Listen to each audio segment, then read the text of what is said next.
Hello there, Commonwealth from here, and we have gotten some Zelda Ocarina of Time remake news, namely from ESRB, the age rating, the one that we have kind of anticipated based on how dark this game can be. There are two things that are important, because we have seen an update that we still see releases 2026, but it is E10+. And E10+ isn't really all that dramatic. It is pretty much what Nintendo, at least when it comes to America and their Zelda releases, have been stuck with since 2011. And that is because Ocarina of Time previous version, the 3DS version, was E10+. But interestingly though, and this is something we'll get back to, it had one more mention when it came to the reasoning behind the age rating, because for the remake we see animated blood and fantasy violence, but it is lacking one thing, namely suggestive themes. Question is, have they cut that out, or is that just something that has become more of a standard at this point so that it's not necessary to mention? What our fear has been is that they will sanitize this, and what we know already from the 3D version is that certain areas were definitely sanitized. That is to say, the bottom of the well and the Shadow Temple, which we most recently covered inside Ocarina of Time Remake. And we did this also together with Dylan Durupt, where we went over what kind of visuals we can really expect. There, Dylan made it very clear that he doesn't expect to see the level of blood that we saw in the bottom of the well recreation made, for example, by Cryzenx in Unreal Engine. And the way I think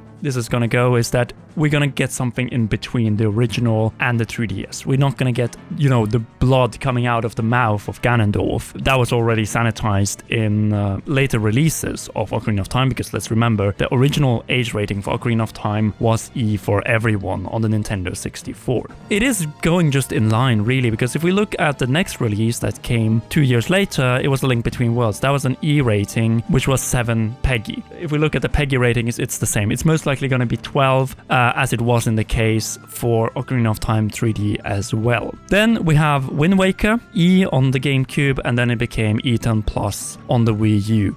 Daphne Hansen Hyrule in the end of that game. Majora's Mask considered probably the darkest thematically Zelda game, originally E on the Nintendo 64. E10+ for the 3D version, PEGI 12 for the in Europe and Australia. Twilight Princess is so far only Zelda game that is still a T rating. A jump to T is something that wasn't really expected with Ocarina of Time Remake. It was a possibility if they went the darkest route, but we know that they want to sell it to as many as possible. Breath of the Wild continued this trend. We saw that with E10+, PEGI 12. Link's Awakening was an exception, where it was an E rating. Skyward Sword, same as Ocarina of Time 3D, E10+, PEGI rating 12. Same with Tears of the Kingdom, and of course, Echoes of Wisdom, but there in Europe we had a PEGI 7 rating. So I wouldn't be too stressed about this, because it is just the standard age rating for Zelda, modern Zelda pretty much, when it comes to those that go into some deeper and darker themes. We shouldn't be too afraid, because we know the art style is already there. It is one that is definitely more realistic. It is one that seems to be quite dark, one that can in many ways represent this game very well. Many are afraid that Ganondorf is just gonna sneeze again. I think he's been doing that pretty much since 1999 at this point, and it is unavoidable. Sanitization, I think that is where we should be really aware, because Dead Hand, the blood surrounding the skeletons, the skull and bones, that's the area where I would be very, very observant. If they're gonna censor anything, I don't think they would censor even more than they did in Ocarina of Time 3D, where both the lighting, many of the textures in the background, some of the blood was missing. We know that Dead Hand didn't have the same level of blood anymore in the 3D version as it had in the original N64 version. If that's where things are going to disappear from the original, well, isn't that a little bit disrespectful towards the one that you are pretty much remaking? This isn't the 3D version anymore. It is the final and ultimate version of the highest rated game of all time, which is the Nintendo 64 version. The way I see it, at least, is that Nintendo is well aware that that is what people want. They want a game that is true to the original. They want a game that doesn't cut down too much, and quite contrary, adds to it. Because we know that Ocarina of Time, because of the development time and the many issues that were tied to its development, had to cut down a lot of content. And what we want to see is that you keep the soul of the original, but also add some of the organic benefits, the organic missing cut content. And that means the medallion that isn't there in terms of temple. That means certain mechanics, such as horse ride combat with sword and shield. That means maybe be able to jump, and so on. It's all related to how do you make this game and this version of the game, the final version of the game, the ultimate version of the game. I don't see Nintendo going back to it. I think this is the final time they're gonna be going through these games. And we know that Ocarina of Time remake needs to be successful in order for Majora's Mask, Wind Waker, Twilight Princess, Skyward Sword to get yet another round, a third chance, if you will, because all good things are free after all. And censoring down on it is not something that is positive, especially since we see that the suggestive themes are missing from the 3DS version, which we know that already is a more family-friendly version of Ocarina of Time compared to pretty much everything. We know that the Gerudo symbol had been changed by then. We know that the chanting, of course, had been removed from the Fire Temple. And I think those specifics are impossible to avoid, because we see that this is a more modern version of Ocarina of Time. We see that with the Master Sword and Hylian Shield. Those are the ones we have seen since Skyward Sword in its current version and first introduced with Twilight Princess. So the question is, what else has been modernized per se? Obviously the Gerudo Mark crest, I don't see it being the Crescent Moon crest. That is definitely not happening. It's gonna be the current one. And we're gonna see probably the same kind of elements. I'm afraid that they sanitize things, because suggestive themes obviously is, oh, we got with Princess Ruto and the engagement ring and everything that is involved there. Plus also Malon. Talon suggests that, oh, Link can take the hand of his daughter someday.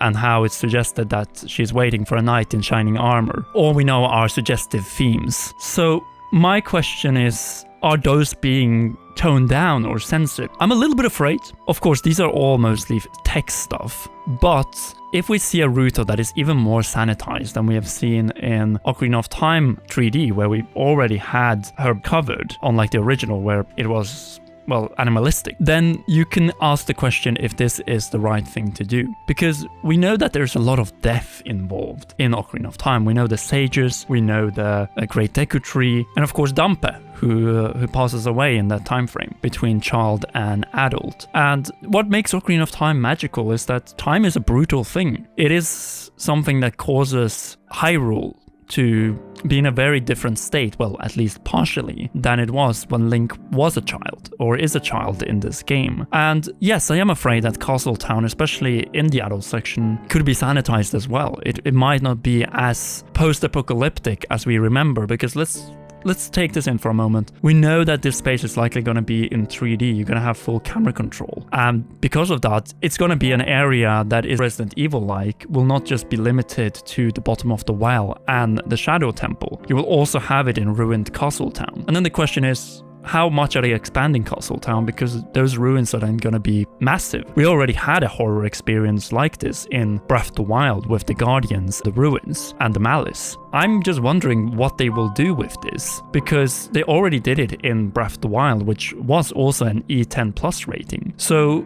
as a result, I hope that they are going to go all in with it and definitely not keep it less mature than what Breath of the Wild and Tears of the Kingdom did. Because the depths, they have scary elements. You have Gloomspawn. You have other kind of enemies that are absolutely terrifying. And I hope that we're not going to see any downgrades as a result. Like, we don't want Ocarina of Time Remake to be less scary and less mature than Breath of the Wild and Tears of the Kingdom. That goes without saying. And with this art style, in many ways it would be an insult. The way I see it, you cannot go less dark than Ocarina of Time 3D. I think it needs to be somewhere. Find that golden middle point between the original and 3D. So symbolism, yes, the things that you had to change, that should be 3D. But other elements that are like lighting, darker themes maybe, that should be closer to the Nintendo 64. And that's pretty much it. I want to see what you think about the age rating of Ocarina of Time Remake. Is it something to be dramatic about, or is it just the standard at this point for E10+, and also maybe not mentioning the suggestive themes? Sound off in the comment section down below. If you haven't already, then be sure to leave a like, subscribe and press the notification bell. Last but not least, a big thanks to you for watching, and to all our patreon.com/commonrealm patrons. With special shoutouts to our heroes, Cheryl, Garrett Hoy, Holly Wolf, and Kintaro. You rock, and please enjoy these awesome videos.